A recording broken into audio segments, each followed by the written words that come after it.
Good morning. I've got a great story for you today called Moosetache by Margie Palatini. I want to grab my glasses, you get settled, and we'll get started.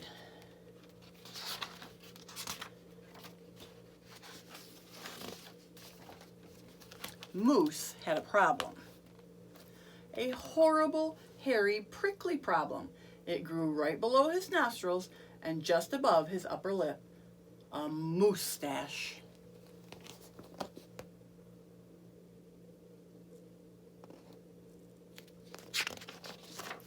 Now, not a few spare hairs or shy little stubble. No mere weak, wandering whiskers on the upper lip of this moose. No siree. Moose had a big, bushy, bristly, mighty moosestache. But a moosestache that was a burly, surly, mangy mess. And it itched a lot. Sure, he plucked and he tweezed, he even clipped, snipped, and teased, but his combs were still cowards, and his brushes rebelled. His scissors simply surrendered.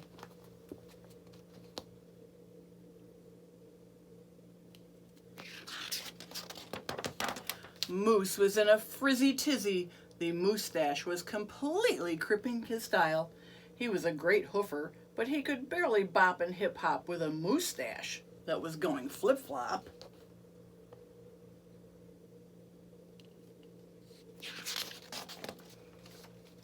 And he was a wonderful chef, but he simply could not flambe his souffle with all those whiskers in his way. And he was a daring skier, but how could he downhill race with the mighty moosestache blowing in his face? Moose had to do something, and soon. But what?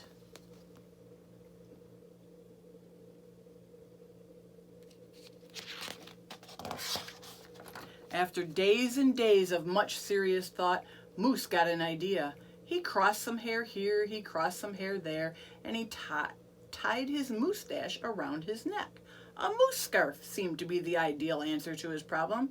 It was so simple, so easy, and so perfectly perfect.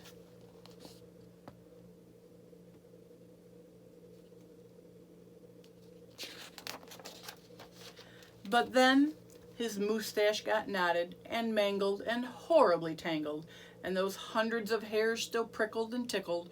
Worse, Moose could barely take a breath with all that moosestache wrapped around his neck.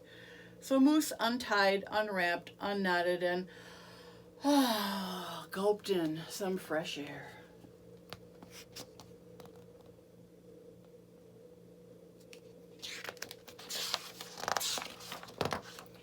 He got another idea. He parted some hair this way, he parted some hair that way, and he heaped all that moosestache on top of his head. Moustachioed antlers seemed to be the ideal answer to his problem. It was so simple, so easy, so perfectly perfect, until a squadron of squirrels and one very nosy gopher moved right into the Moose Motel. They huddled and hoarded, furrowed in, burrowed out. Needless to say, it became quite crowded up there on Moose's head, and heavy, and messy.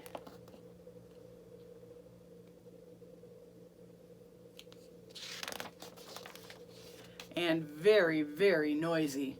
The squirrely chitting and chatting, the squeals and squawks woke Moose every morning before the crack of dawn, and that gopher was giving the moose one hairy headache. Moose needed his sleep. He needed his rest. He needed his privacy. Moustachioed antlers? Nuts, said Moose. So he unparted and unpiled, untwisted and untwined, and said adios to the hairy horns.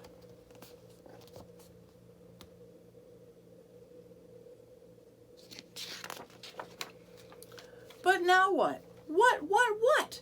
The miserable moose took hold of a hunk of hair and he wrestled it, then roped it. He tethered, tied, tamed. Aha! A moose tail! Now that was so simple. That was so easy. That was so not perfectly perfect.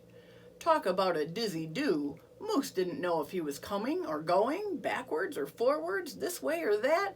He didn't know which end was which. Moose had to bail on the tail.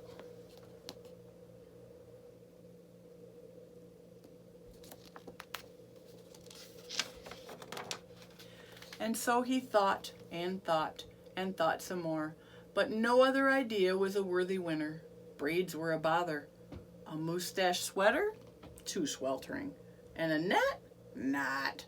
Poor Moose. His problem was truly terrible, unbearable, just downright sad. He felt so alone. He didn't know what else to do.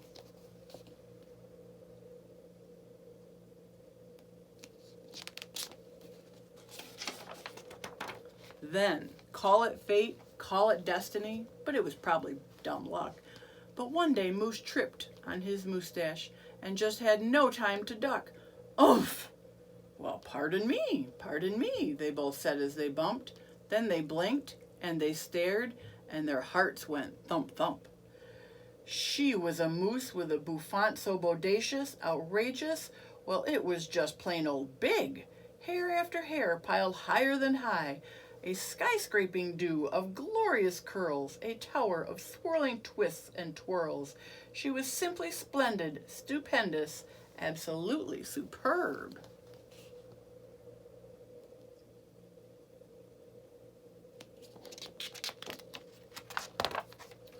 Of course, Moose had to ask how she did what she did to get such a dew. Ms. Moose winked and then whispered, "Just a little glue." So she helped he fearlessly plunge a hoof into a fat pot of the white gooey goop, and carefully, oh so carefully, they glopped and they plopped, they pasted and they pressed, they coaxed and curled every truly unruly wayward whisker.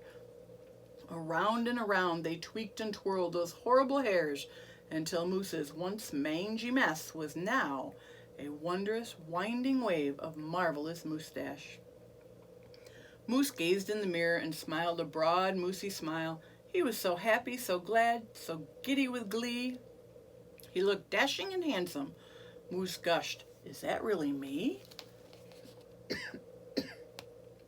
Excuse me.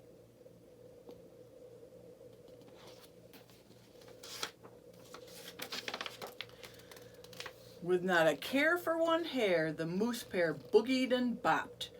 They skied downhill, even uphill, and their cooking was hot, hot, hot.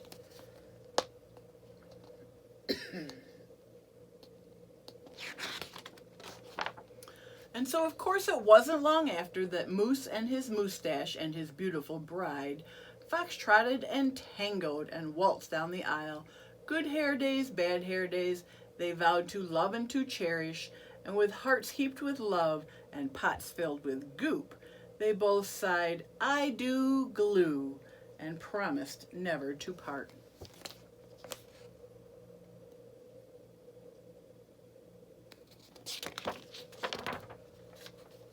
It was so simple, so easy, so perfectly perfect, and it stuck.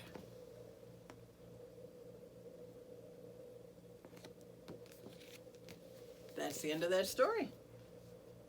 Come on back tomorrow, we'll have another one.